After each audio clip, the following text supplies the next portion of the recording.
Oh, and the auxiliary is going to be up here too? Oh, I thought you waved me up here. I'm gonna go back down. I I didn't say I didn't wave her up here, did you? Okay. Nope. I thought you were waving. I told her she was just here to observe. Alrighty. Okay. Sorry. Okay.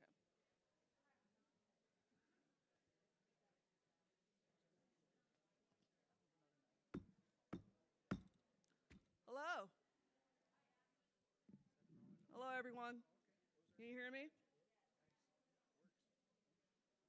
Thank you for coming out. I think we need to go ahead and get started. I think you guys are hungry. So let's go ahead and get this kicked off. Pastor, if you please, we're going to go ahead and get you started first.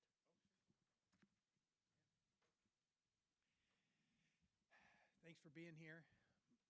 You don't have to stand. You can bow in your hearts with me. We're going to pray and ask God's blessing on this time. I'm just so thankful y'all here, and we appreciate you serving. And that means for everyone, right? Because the whole family really serves. So we just want to honor you and thank you so much for your service to this country. So important to us.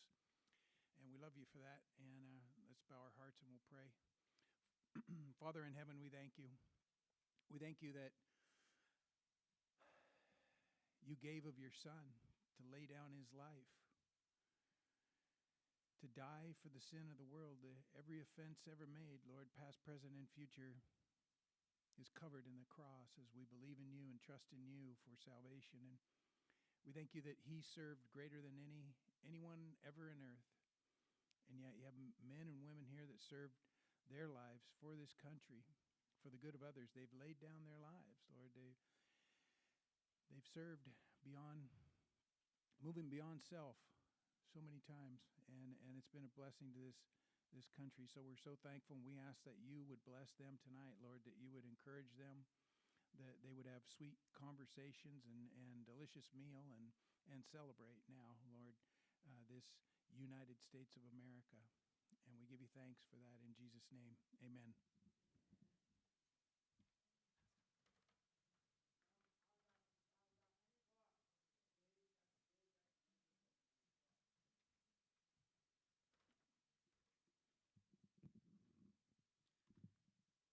If you are able, can I have you stand for the Pledge of Allegiance?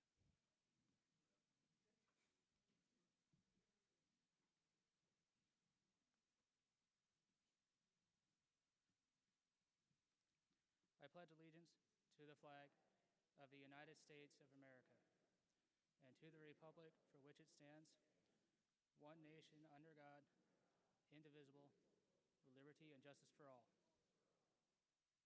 Thank you. You may be seated.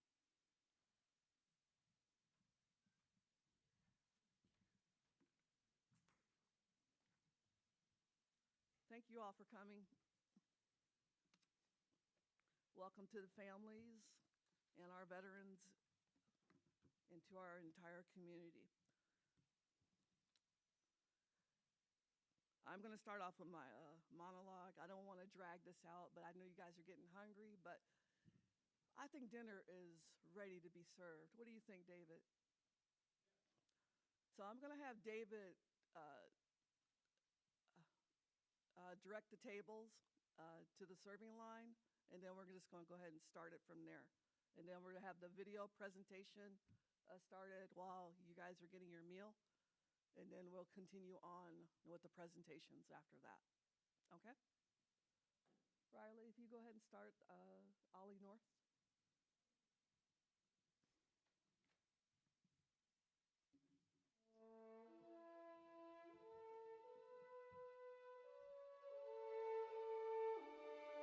Average age of the young American serving in uniform today is 20 and a half years of age, making him about 10 months older than his grandfather who would have served in my war. He's a high school graduate. He's a volunteer. He is brighter, better educated, better trained, led, and equipped than any soldier, sailor, airman, guardsman, or Marine of any country in history. He goes to work wearing an 8-pound Kevlar helmet, a 45-pound flak jacket. He's been taught chemistry and physics and ballistics and avionics and electronics, to operate and maintain the most sophisticated weapons and equipment ever designed by the hand and mind of man. He can use his body like a weapon, and his weapon like part of his body. And he can take a life or save one because he has been so remarkably well trained. The images of the young Marines and soldiers and sailors and airmen going to Bible studies and religious services aren't staged. They're all real. They're all spontaneous, and nearly all of them are initiated by those young Americans in harm's way. When they gather in prayer circles and huddle up before a mission, they're not going out to play football. They are going into mortal combat, and they know that some of them are liable not to come back. And they do it because they have faith. Just for the grins, how many of you raised a teenage boy? I used to do this when Betsy wasn't there because she eventually told me, I saw you raise your hand. I did that. Think about getting a teenage boy to clean up his own room, do his own laundry, fix his own meals, clean up everything without a size 10 in the backside. And yet that same youngster today washes and mends his own clothing, feeds himself, takes care of cleaning his weapon, cleaning himself. He's totally self-sufficient. The kid who once wouldn't share a candy bar with his little brother now gives away his last drop of water to a wounded comrade, his only MRE to a hungry Afghan kid, and splits his ammo with a mate in a firefight. I always save this one for last when I'm explaining it to young people about who they are, because so few of them know the truth of these youngsters. This is a frame taken from my footage on the 6th of April, 2003. Baghdad is the smoke pall you see in the background. The Marine unit I'm with embedded is the van, the lead element of the attack on the Eastern Corridor. We're about 15 miles outside of Baghdad, and a Republican Guards regiment ambushes this Marine rifle company. They spin their Humvees around, and there is a gunfight that occurs between this regiment and this rifle company.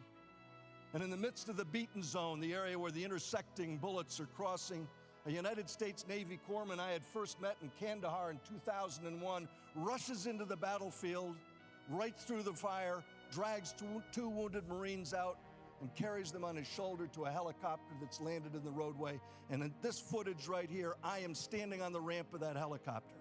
And this corpsman, who's rushed now twice before and brought these two wounded back, now has a third one. And off to the right-hand side, as you look at the screen, a Reuters news crew sets up their tripod, and they're videotaping him going in and out. And as this guy staggers back into the gunfight, one of them shouts out, "Hey, mate, what did you do that for? Didn't you notice?" In other words, you stupid American, didn't you notice that wasn't a Marine? If you look carefully at that photograph, you'll see that the wounded warrior who's already been bandaged up by that United States Navy medical corpsman isn't a Marine. It's a wounded Iraqi soldier. And this U.S. Navy corpsman has rushed into the battlefield to save his life. And so, because it's polite company, Wayne, I can only put it this way. In response to the Reuters news crew, the Navy corpsman gives them a gesture. You're not supposed to get that part. He gives them a gesture. He says, "Didn't you notice? He was wounded. That's what we do. We're Americans."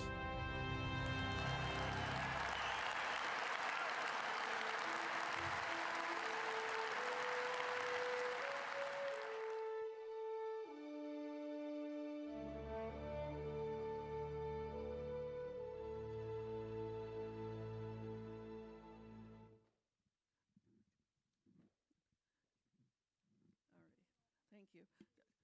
I'm going to have David start directing the tables for that's dining. If you could cue up the lights in the back. That way no one's tripping on each other. And then we'll go ahead and start the dinner portion.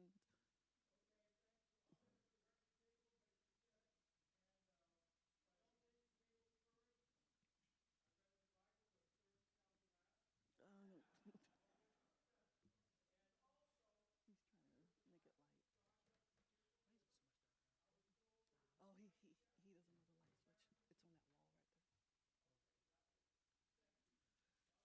Oh, he doesn't know the light switch. It's on that wall right there.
American flag is one of the most recognized symbols in the U.S. of A.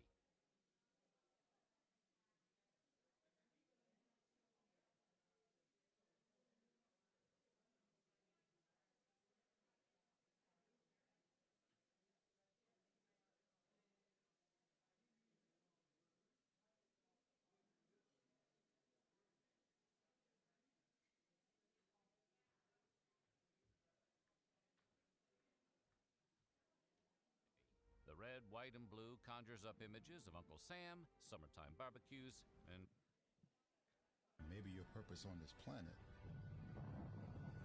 isn't on this planet.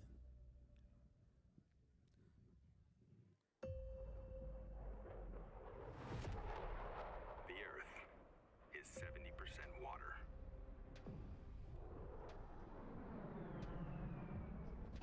And 30% land.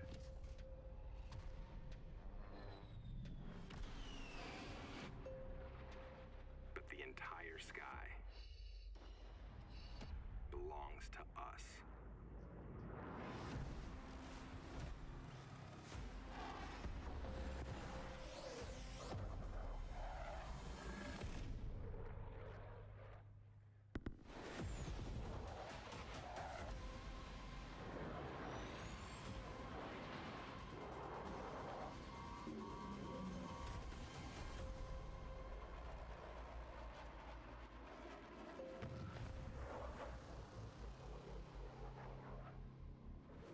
Copy that. Team Hireman.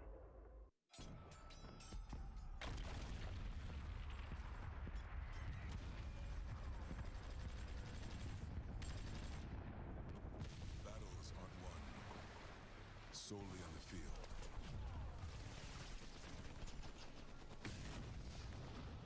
That's a common misconception. Battles are won within. Over enemies of fear, enemies of doubt. In that place where promises are kept. Promises to oneself. Promises to one's community. Promises to one's country. In the heart of every Marine, you'll find a promise. A promise forever kept. A promise of battles won.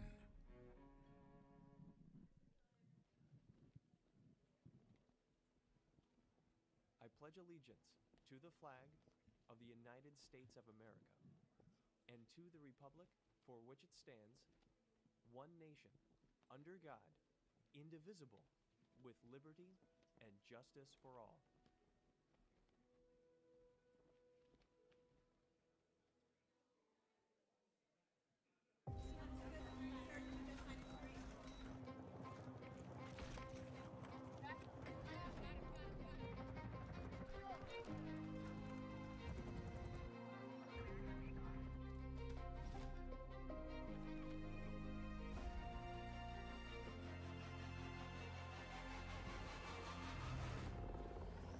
It's your time to make a greater impact. U.S. Army Reserve. A rogue virus, no jobs, sky-high tuition debt. Life is trying to put our generation on the sidelines. But we refuse to just sit back and watch it pass us by. Instead, watch us fly ahead. Watch us overcome anything. Watch us rise. Watch us change our world. Watch us become the next greatest generation. The light from a star can take millions of years to reach Earth. So when you look at a star, you're looking back in time. But I see the future. I see exploration and courage. I see my country finding new horizons out there. And I see giant leaps making a comeback. I see myself. The future is where I'll make history.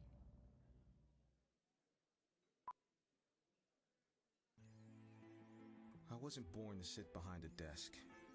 In fact, I wasn't born to sit at all. I was born to take action, to seize opportunities. I was born to use my strength and intelligence to protect my country, right where it matters most, America's doorstep. I was born ready. GoCoastGuard.com.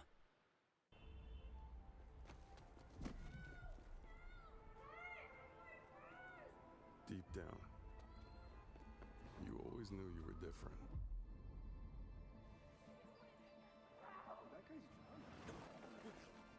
That you had something special.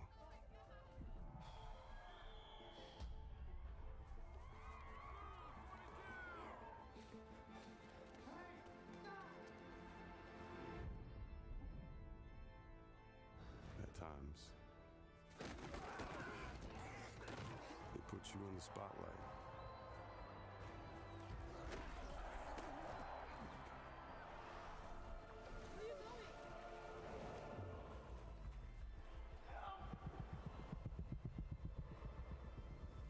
But you have to come into the shadows where no one's watching.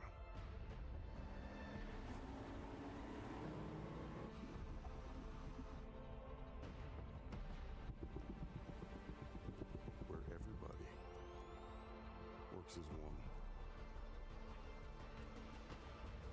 to see how special you really are.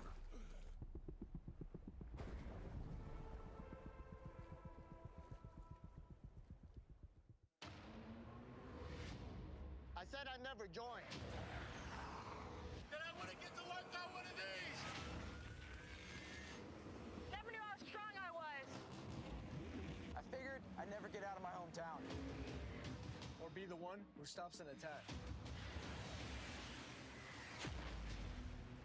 Joining the Navy sounds crazy. Saying never actually is.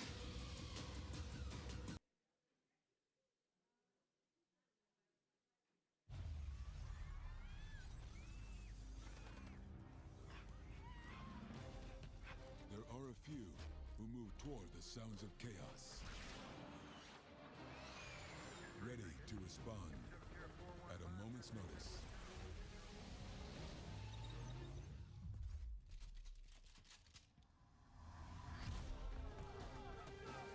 And when the time comes, they are the first to move toward the sounds of tyranny, injustice, and despair.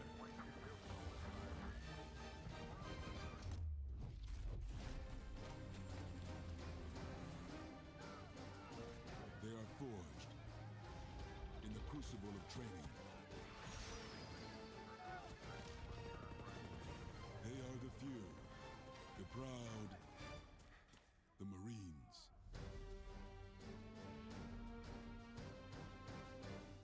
Oh, beautiful for heroes proved in liberating strife, who more than self their country loved, and mercy more than life. And now we take great pleasure in presenting to you the star of our program, Miss Kate Smith.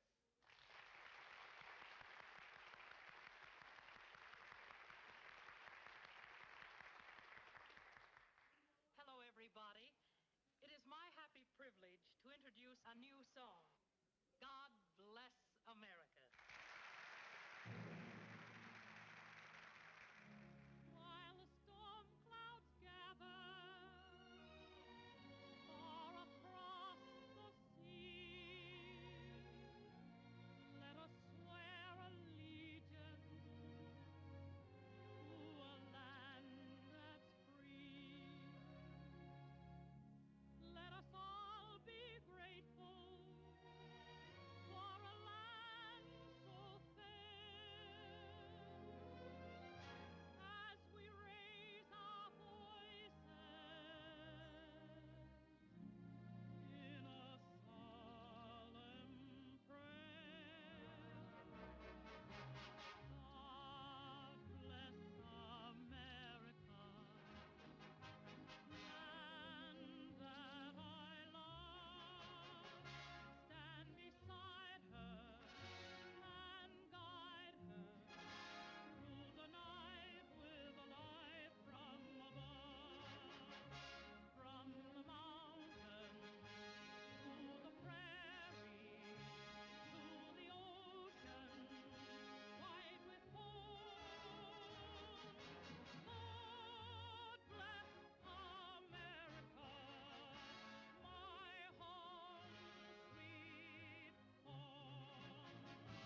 song? Brand new, first time in the air.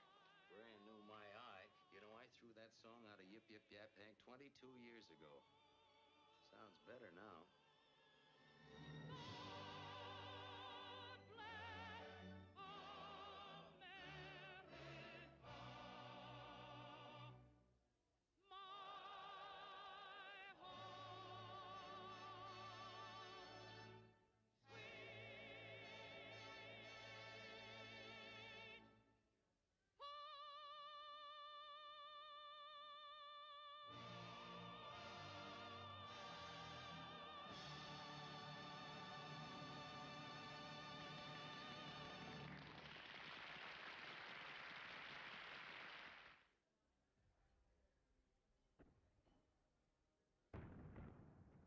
Since the birth of the Corps, we have answered the call.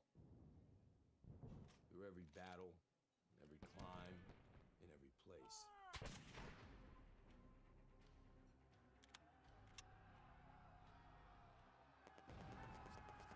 No matter the odds, no matter the obstacle. We adapt, we overcome, and close with and destroy the enemy. We know the future will not be the same, but the one thing we know will always remain is the Marine.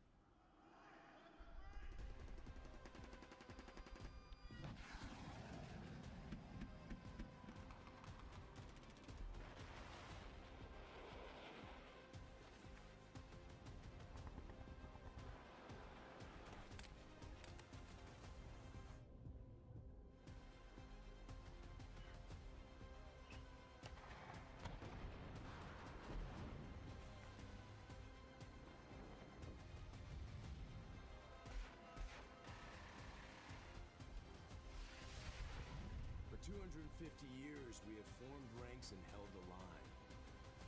And we will for the next 250. Marine Corps is a far-flung organization. Detachments of Marines are serving in every Navy yard, naval station, and guarding every naval activity everywhere in the world. I visited a great many of those places. Everywhere I heard expressions of goodwill towards the Marines. Everywhere I observed the friendly relations existing between the people and the Marines. For 2.5 centuries, we have shouldered the responsibility of freedom on behalf of our nation. Every battle fought, and every sacrifice made has been etched into our legacy. We're Marines. We always find a way to work things out. No matter what happens anywhere, we can make something happen that'll turn the tide of battle. We are that adaptable to whatever the situation is. We trust our corporals with more responsibility, our lieutenants with more responsibility, our lieutenant colonels with more responsibility than any other branch of service, because we do more with less. There's no other branch that can do that. It's by far the greatest institution still in my mind on the face of the planet, because not everybody can be a Marine. You have to earn the Eagle, Globe, and Anchor. And I think that's what attracts the type of people that the Marine Corps has. Every Marine who has earned the Eagle, Globe, and Anchor bears a responsibility that stands the test of time to the Marines, past, present, and future. We don't join the Marine Corps. We are the Marine Corps. Core of our being is that we're convinced we're the best fighting force in the world, and the truth is, we are. I believe the immediate bond between Marines is so strong just because of the way we're trained. We have a very specific niche culture of, greatness, our heritage, our warrior ethos. I think all those things, separate us, and we find them in each other. You may have a reason why you join, but there's a reason why you stay. You stay because of everything you're learning about how to be a warrior, how to maintain those warrior ethics, so that when that bomb goes off, you're ready to do your part. As Marines, our warrior mindset is something that can never be defeated. For 250 years, the Marine Corps has been successful because that's the only option. Success is all we know. The character of war has and will continue to change. We have adapted, evolved, and innovated. But our warrior spirit remains consistent. The nature of war is taking something that somebody else has that you want, and it's never changed, probably never will change. The character of war, however, has changed a lot. World War II, we used ships, planes, bombs. All the way to today, we use, as you can tell by the news, we use ships, planes, bombs. We just have a lot better technology. I don't know that one battlefield's ever been the same for any generation. The types of war, the ways of war, all that is constantly going to be changing. What's going to decide our next and our future wars is not going to be the technology, it's not going to be money, it's going to be the level of the belief of our people, of what they believe in, and the standards that they hold themselves to. We are more lethal, more capable, and more ready than ever, while grounded in the traditions that made us who we are. We will not win the next fight on platforms alone. It is the Marine who will break the will of the enemy. As Marines, I believe the most powerful aspect of our training and such an important part of who we are, holding on to that history that came before us. The Marine Corps is lethal because of our willingness and our eagerness to take the fight to the enemy in any climb or place and win those battles, sometimes at any cost. Our history is not only a story of battles won, it is a story of people, of commitment, of family. An unbreakable bond that transcends ranks and lasts a lifetime. I think the only way to honor them is to live a life that's worthy of their sacrifices. And the only way that you can do that is by going out and being the best that you can be, by going out and by still upholding those standards as a Marine, by celebrating them, by telling their stories and giving the next generation some legacy to live up to. Cream rises to the top. And that's what we have in the Marine Corps today. The Marine Corps is the operational Marine Corps. But there's another aspect of the Marine Corps. It's the former Marines or former active duty who are out there in all walks of life. It's amazing when you think of it. Being in service was a privilege. It was the best time of our lives, but it was a sacrifice, and your family is part of that sacrifice. And Marine wives or Marine spouses, they deserve a lot of credit as well. The kids being uprooted, moving, it's a sacrifice to serve our country. Without the support of their loved ones and their immediate family, it's hard for them to complete their job. So again, it's so important for military families and Marine Corps families to understand that their role and the role that they play in supporting their loved one while serving is just as important. For 250 years, we have proven there is no better friend and no worse enemy than a U.S. Marine. For those people who wish evil upon the greater good, David Bellavia said it best. Somebody else will raise your children. To the enemies of our nation, don't get comfortable. Whether you're in the air, at sea, or on the ground, we adapt. We always have, and we always will. If it comes down to one-on-one, mano a mano, and you turn us loose, I can promise you this, you're not going to survive.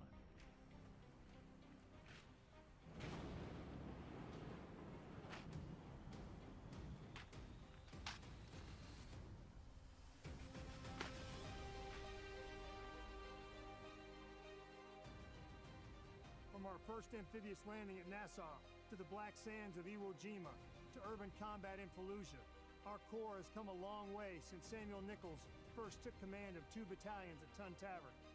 Though weapons, platforms, and technology continue to evolve, our individual Marines' grit, discipline, resolve remain our decisive advantage. For 2.5 centuries, Marines have preserved our legacy as America's premier expeditionary force, because we are forward, ready, and lethal. From the moment a Marine earns their Eagle Globe and Anchor, they inherit a rich tradition of honor, courage and commitment, a legacy that is etched on our souls forever.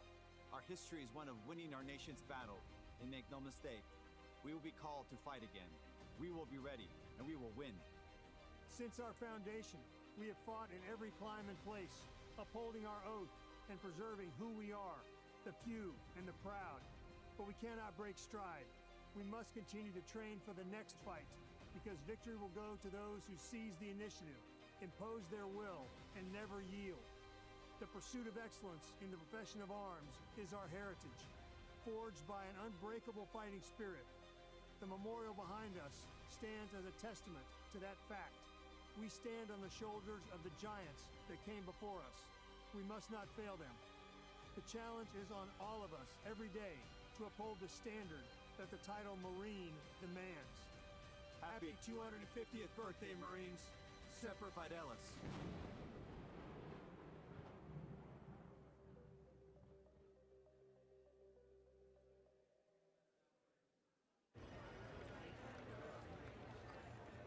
Are you sure you can handle this? You know I've always loved technology. I get that tech has always been your thing, but why this? Well, this technology protects the world, and I want to be part of that.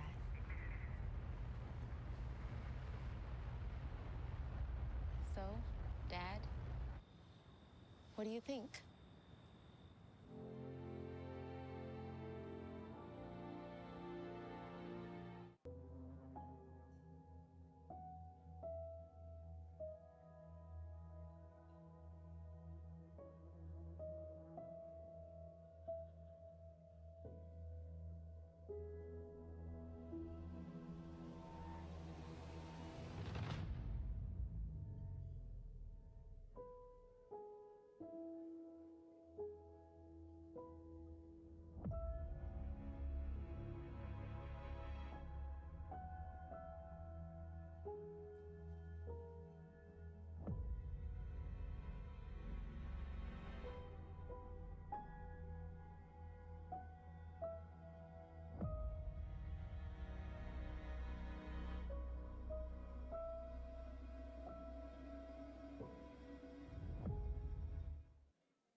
How's the food, everybody?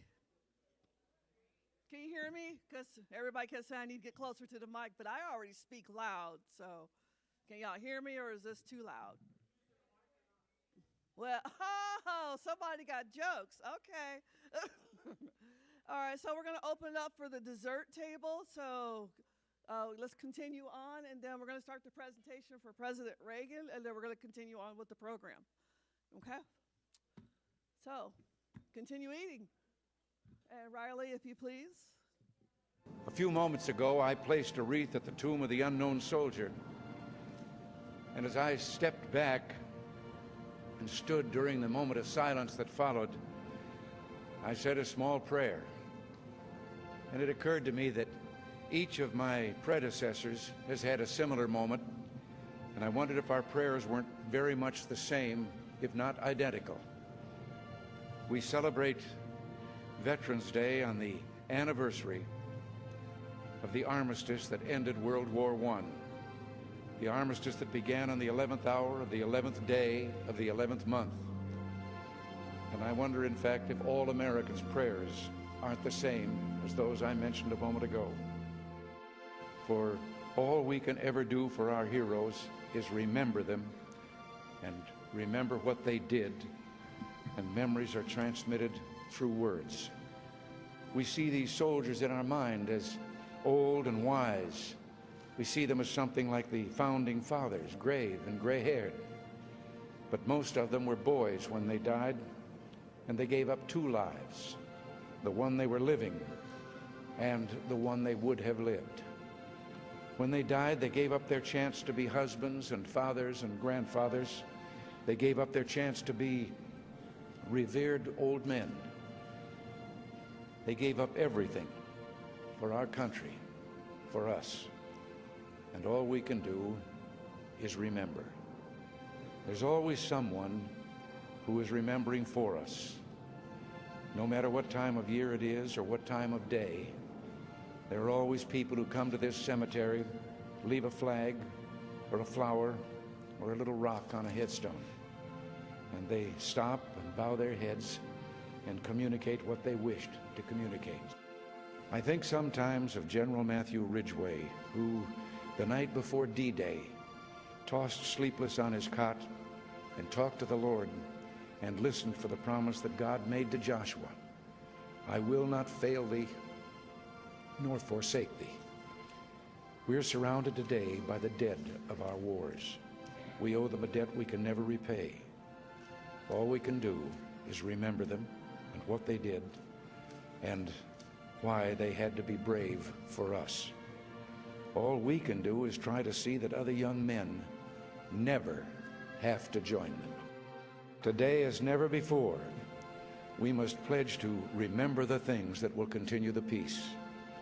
Today, as never before, we must pray for God's help in broadening and deepening the peace we enjoy. Let us pray for freedom and justice and a more stable world. And let us make a compact today with the dead, a promise in the words for which General Ridgway listened: "I will not fail thee nor forsake thee."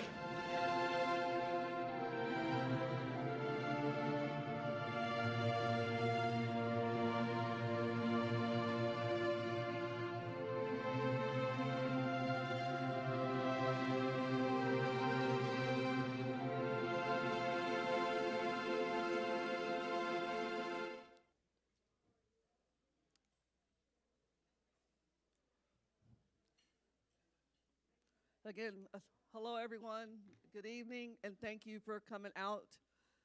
Again, my name is Teresa Garland. I'm the adjutant for Post 13, Coslin Post of Anacortes, and I'm also the service officer along with the charter, or a charter member for VFW Post 12220 of Anacortes as well.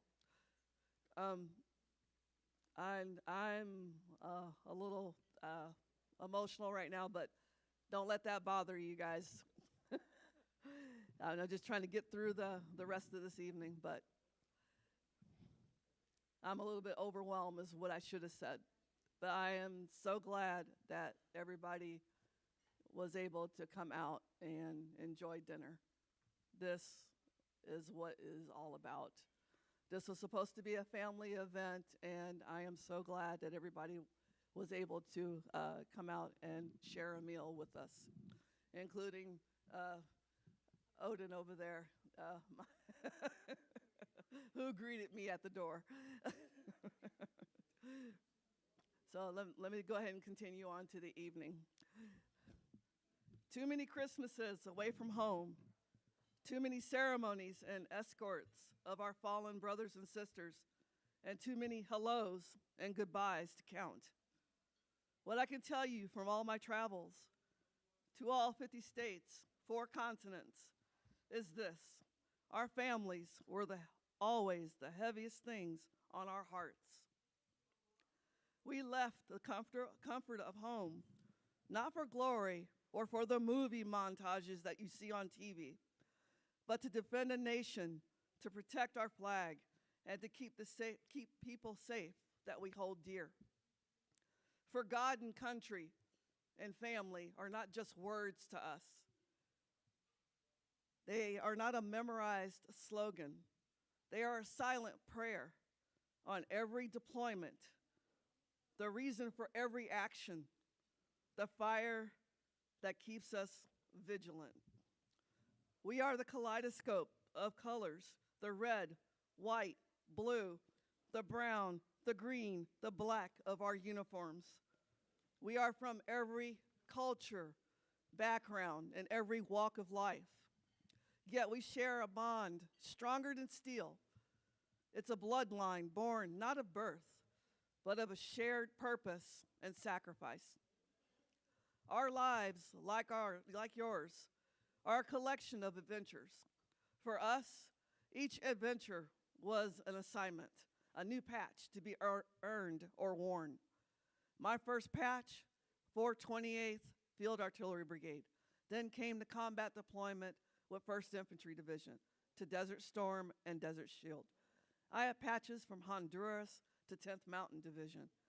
My last patch, I earned it as a casualty assistant officer, escorting our fallen home. Each patch is a permanent part of our souls. It is a symbol of the lessons we've learned to coach, to mentor, to lead, and to serve. We have seen many things and faced many dangers, but the faces that are truly engraved on our hearts are the ones that we love. Whether near or far, they are our anchor. So to the families in this room, the daughters, the sons, the sisters, the brothers, the wives, the husbands, and the pet parents, as a retired Army combat veteran and a widow in this season of grief, and as your fellow American, I want you to know this is all about you on the home front. I realize it's Veterans Day, but we appreciate you having our back all these years, all the deployments. It is all about the family. So never forget this. This is about the home front. We see your sacrifices. We feel your love, and we carry it with us always in our hearts. On this Veterans Day, we gather in solemn gratitude to honor brave men and women who have worn the uniform of our nation. Their courage, sacrifice, and unwavering commitment to freedom have shaped the soul of America. We also recognize the families who stood beside them, whose quiet strength and enduring love made service possible.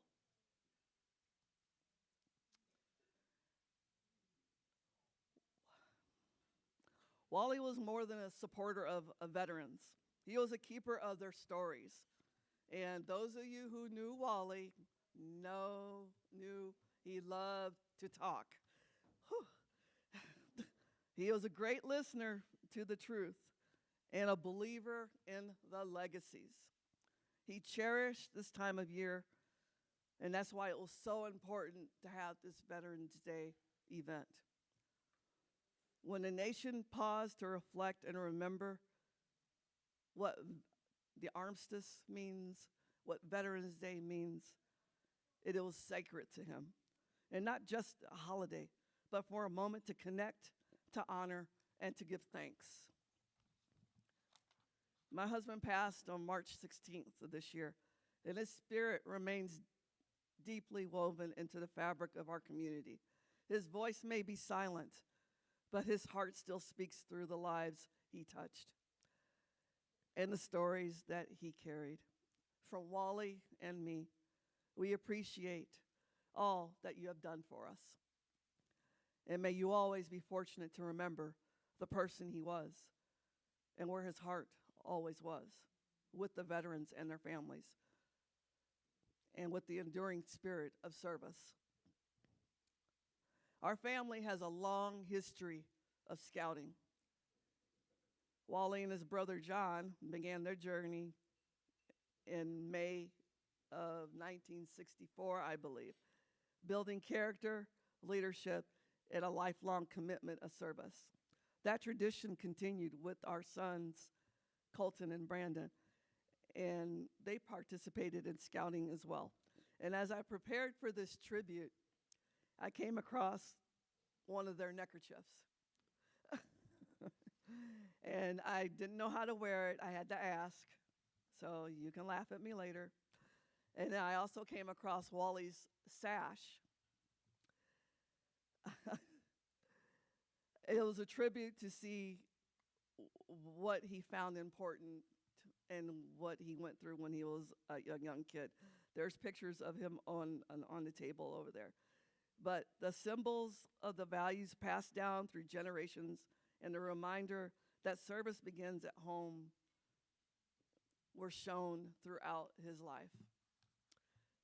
To the families, I just wanted to explain to everybody, behind every veteran, there is a family who sacrifices so much, and it often goes unseen, but I'm here to tell you, it never goes unseen. I have to tell you guys that when we were on our deployment in Desert Storm, everyone that did not have someone waiting for them as they departed the planes, it broke our hearts. I was one of them. But when you saw a yellow ribbon posted somewhere near your unit, it gave you a sense of pride, because no matter where your family was, they were still thinking of you. My mom tried her hardest to get to my destination at Fort Riley when I returned, but she couldn't.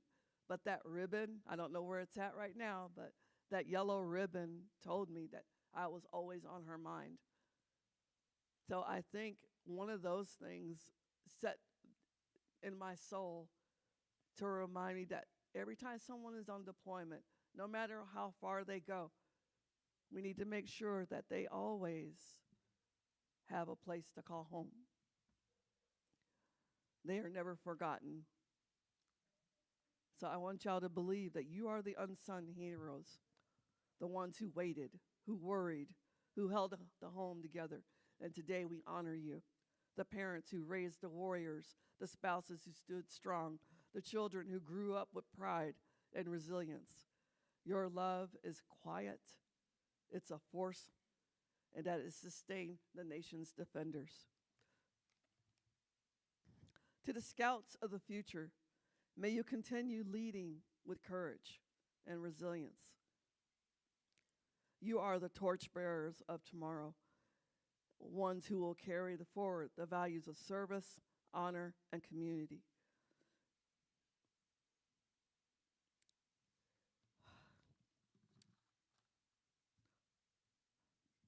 Wally believed in the power of mentorship and guiding young people in becoming responsible, compassionate citizens. May you continue to honor and mentor and teach our youth, to instill in them the values of service, respect, and community.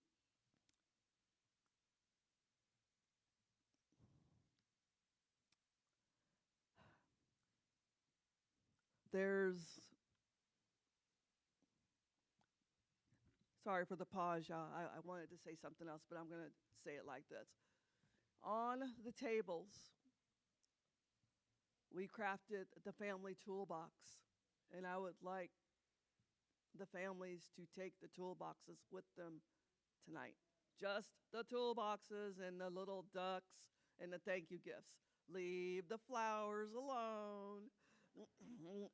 Those are not mine. But each one of those were prepared for the family to make sure that when you have someone that's deployed or just on the road or even at basic training or whatever the case may be, there are little tokens and reminders. And if you open up the card envelope that has the flag on it, you'll see the list and a meaning behind each of the items in there. I'm not going to go through them tonight because it'll make this program way too long, okay? And with that being said, I am going to introduce Corey Shanahan, and we're going to go into our Scout program.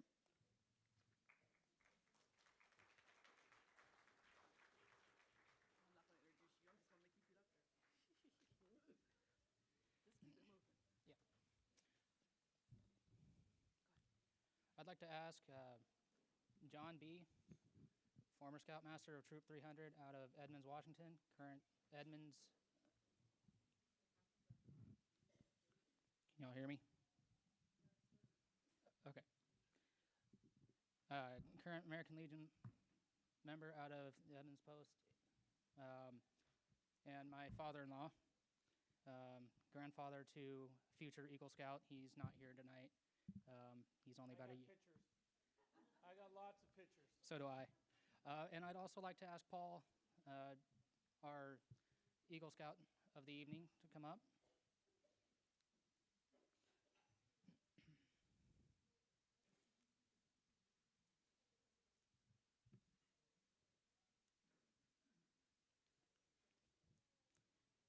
Want to introduce yourself a little bit and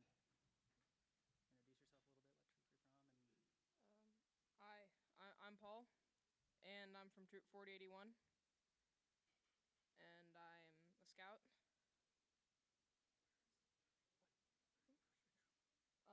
troop is in Anacortes, and it's really fun to do stuff with them. I'm 13.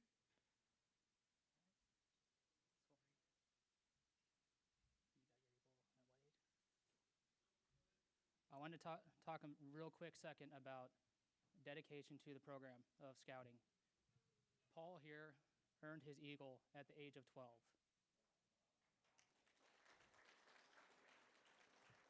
Do you plan on staying in until you're 18? Yes, I do. Perfect. That's the point.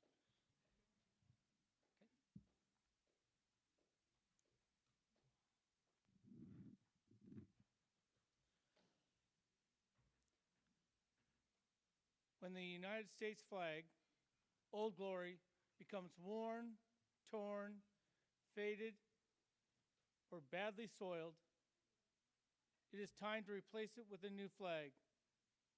And the old flag should be retired with the dignity and respect befitting our nation's flag.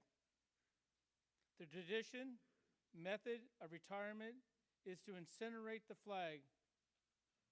But this does not mean that one should simply drop the entire flag intact into the fire. A flag ceases to be a flag when it is cut into pieces. In addition, it is easier to completely incinerate the flag if it is cut into smaller pieces. A flag should never be torn like an old bed sheet. It should not be cut up with scissors. It should be cut up with scissors or shears in a certain manner. The corners of the flag should be stretched out over a tabletop, and someone should cut the flag in half vertically. Be careful not to cut up the blue star field. Then place the two halves together and cut them in half horizontally. You'll end up with 4 pieces of the flag, one being the blue star field. Once the flag remnants and fire are ready, you'll perform the following ceremony. The scouts maintain a vigil over the fire until all traces of the flag remnants are destroyed. Then the fire is extinguished and the ashes are buried. The burial can be completed with a moment of silence while taps is played by a bugler.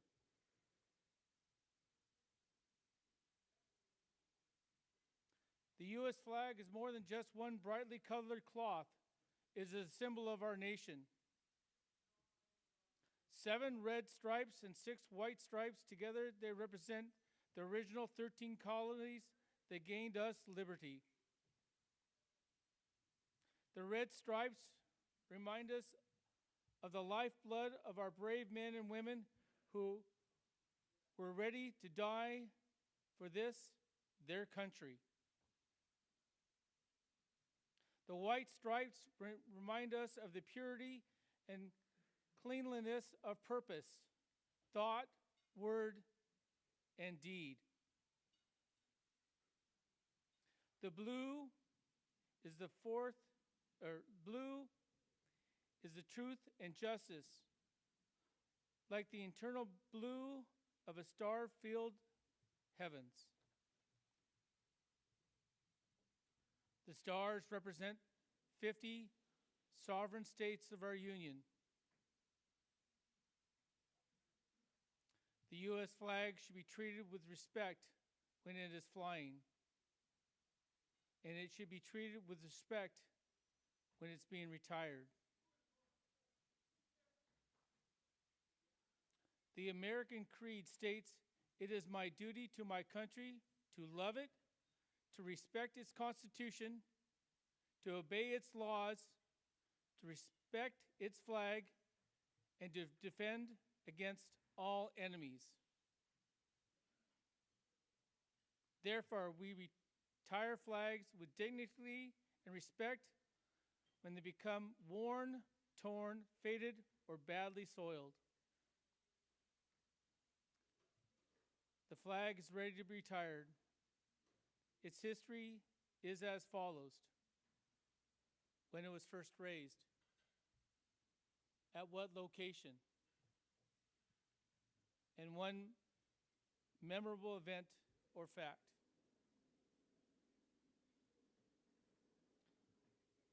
A flag ceases to be a flag when it is cut into pieces.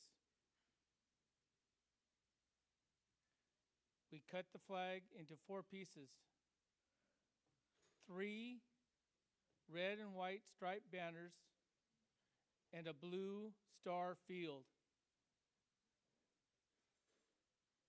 We leave the blue field intact because no one should ever let the Union be broken.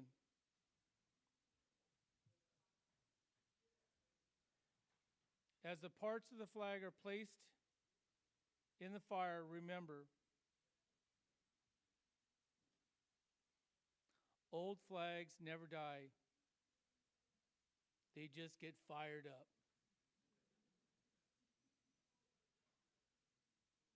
The scouts will remain a vigil over the fire until no traces of our flag remnants remain. And then the ashes will be collected and burned. This concludes the ceremony. Thank you for listening. No,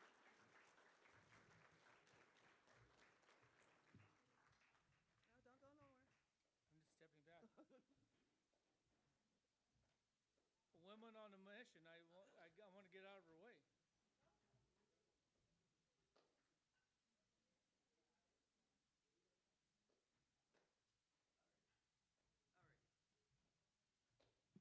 Thank you, everyone. Okay. So one last tribute that I wanted to give to the Scouts, and thank you for the presentation. To the Scouts of tomorrow and for today. I said that backwards, but that's okay. Bear with me, y'all. I want to remind you guys to, may you find strength in the trails that you've blazed and the promises that we've kept. Remember, the path that you choose will define your journey. When you stand at the crossroads and hesitant about which way to turn, let the spirit of discovery and resilience guide you. As the great poet once reminds us, 2 roads diverged in a wood, and I took the less traveled one by. And that has made all the difference. Robert Frost, The Road Not Taken. Embrace that less traveled road. It is often there the truest adventures and the deepest self-knowledge await. Your time in scouting teaches you not just to survive, but to thrive, to be a master of your fate. No matter the challenge, when adversity strikes, the world seems dark. Stand firm and recall the unyielding spirit enshrined in this verse. I am the master of my fate.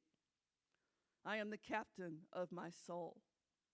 This dedication is your reminder that the power resides within you. Take charge of your destiny and never surrender the helm. And with gratitude, I would like to present the Scouts with a token that Wally and I designed a few months ago before Wally passed. We built these up.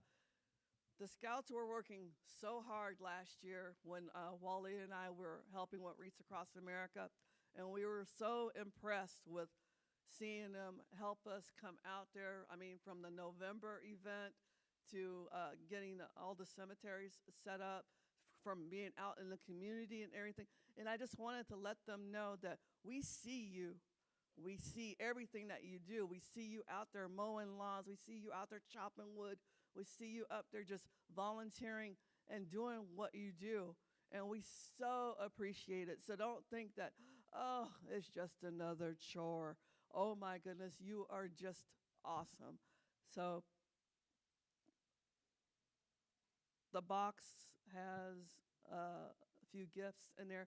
There is about 70 of them, and I'm going to leave it to the Eagle Scout to handle business to make sure that they get distributed out.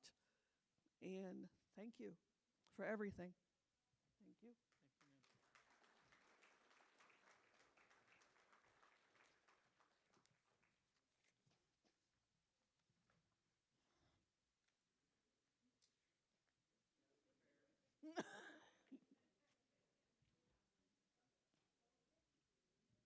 No, we don't wait till Christmas, do we?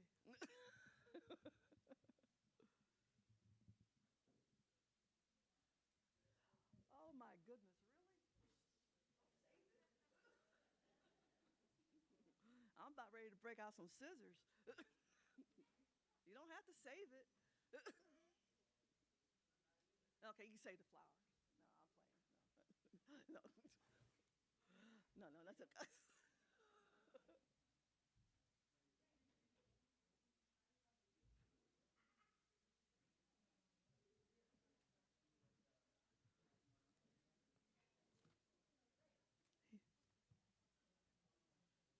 Well done.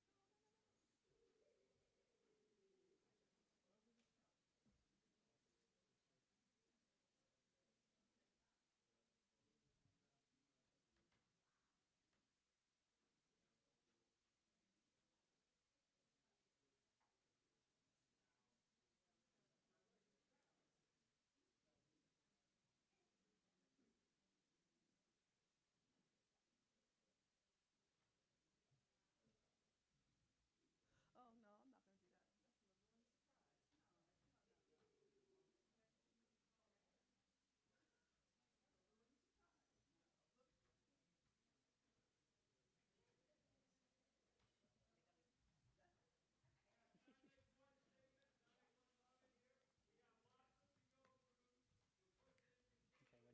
Okay, what do you got something left?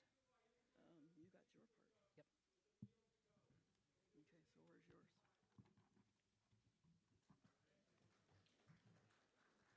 Okay, is this one yours? Yep.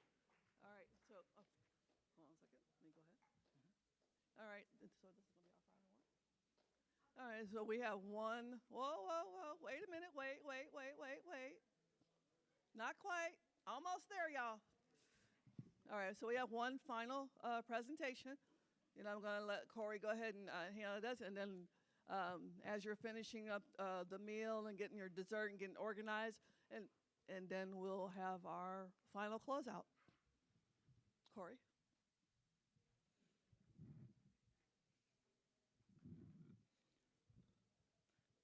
Passing the torch.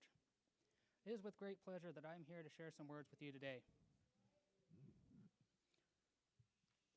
Let me start by saying thank you to the veterans in the room and the veterans that are not in the room with us. It is because of these individuals that we are here able to gather today and enjoy each other's company. However, as something my dad would always say when he was invited to speak at our Veterans Days assemblies, all throughout my years in the Linden School District, there's another large group of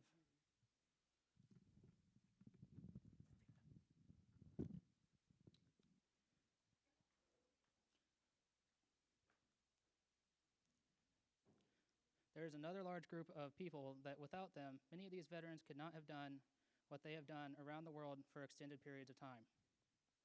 This group, as I call you out, if able, please stand and be recognized. Parents, this being the parent of a veteran. Spouses, if you are married to a veteran. Children, if you are the child of a veteran. At this time, there shouldn't be many of you that are still sitting. As I would imagine, most, if not all here today, are or have had in your lives a veteran that has answered the call to serve this great nation. However, can we take a minute to round of applause and acknowledge the sacrifices that you all as families have made for our veterans.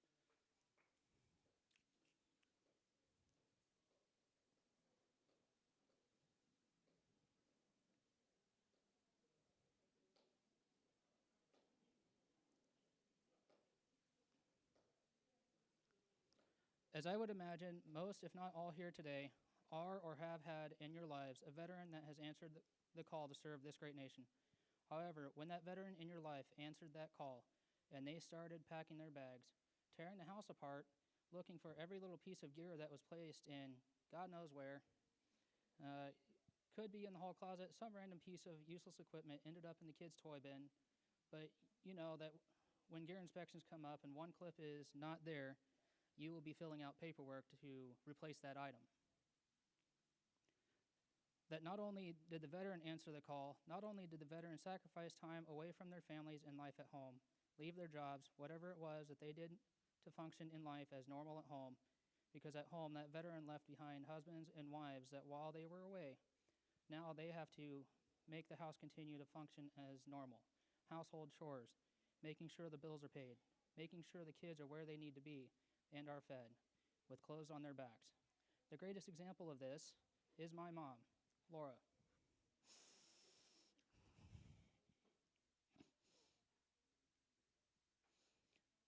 Not only did she take on the supporting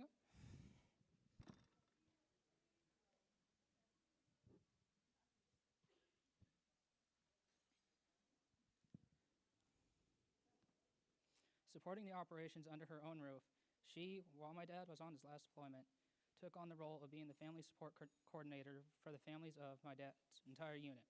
So not only was she supposed to be there to support her own family, she was tasked with supporting the families of other soldiers while they were away. I couldn't imagine the stress that she was under in this time, because on the surface, we would never know. Mom, thank you for your service and sacrifices you have given to not only your own family, but the many families you served during that time, and for the service you continue to give now as you serve with the American Legion Auxiliary. The children, well, all they know is that their parent is packing to go on a trip far away, not knowing or understand why is mom or dad going away and not taking us with them. How long are they going away? And many of them do not know or understand that mom or dad may not come back. Parents of the veteran, many of whom are veterans themselves, understand because they've been there. But it's not any easier because no parent ever wants to send their child to war. These people mentioned above all gave a little of something, some gave everything, in the support of our veterans and their mission to protect us and to protect our rights. Without the families and communities at home, many of the veterans that you see in this room would not have been able to do the difficult jobs that they had to do. So if we can get a round of applause for everyone in the room that either served directly in the armed forces or served at the side of one of a veteran as a spouse, a child, a parent, a friend, or as someone who's just proud of our veterans and their sacrifices to this great nation.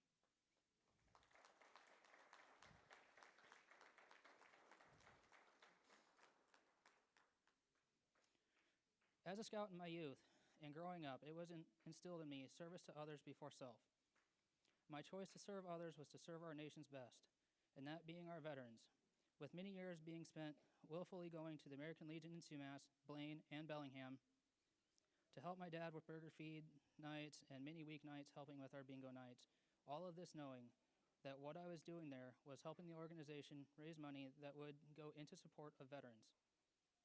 I remember the many cold and rainy weekends before Memorial Day out at cemeteries putting flags and crosses on each and every grave of veterans that had answered the ultimate call of duty. And ultimately, my Eagle Scout Service Project, which was the designing and overseeing the building of a Veterans Memorial in the Sumas Cemetery. All of these things to show my appreciation and thanks to you, our veterans. Now that I am grown and living my own life, now married with a baby of my own, I still do the best I can to continue to serve my community in life and live the Scout Oath and Law of duty to God and country.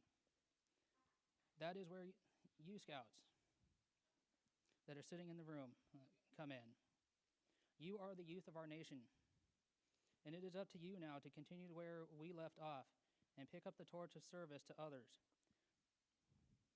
These organizations such as American Legion, VFW, Lions, any of them that depend on the service hours we put in to assist them really depend on us to help them survive. Without our help and commitment to cheerful service, they would go away, and there are many, and I mean many veterans that depend on these organizations to be around, even if it's for nothing other than to have a place to talk to someone that knows exactly what they are going through. Thank you for your time, and I thank all of you for being here tonight and for being willing to spend a little of your evening with us and celebrating those who gave up so much for us. Thank you.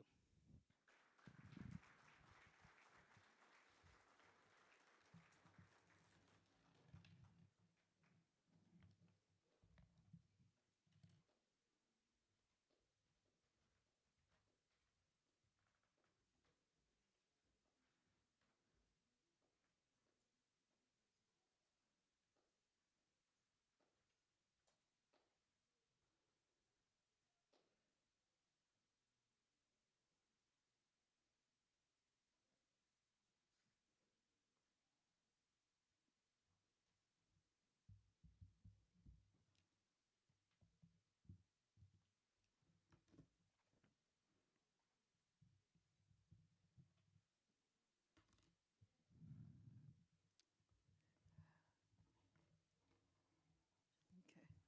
Thank you, Corey. And thank you, Laura.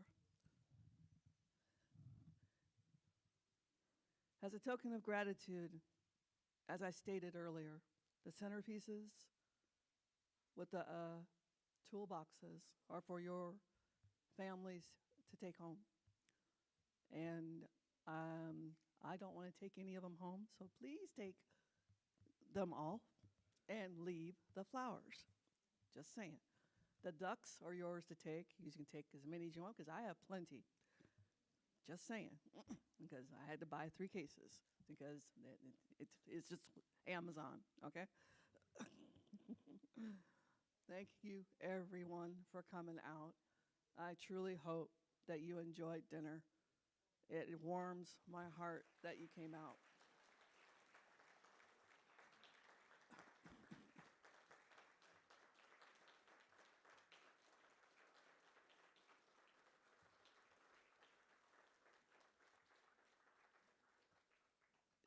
David, Cheryl, First Baptist Church, Pastor Stu, Betsy Mosley, and the rest of the crew. Oh my goodness, I don't even know what to say. You guys rock.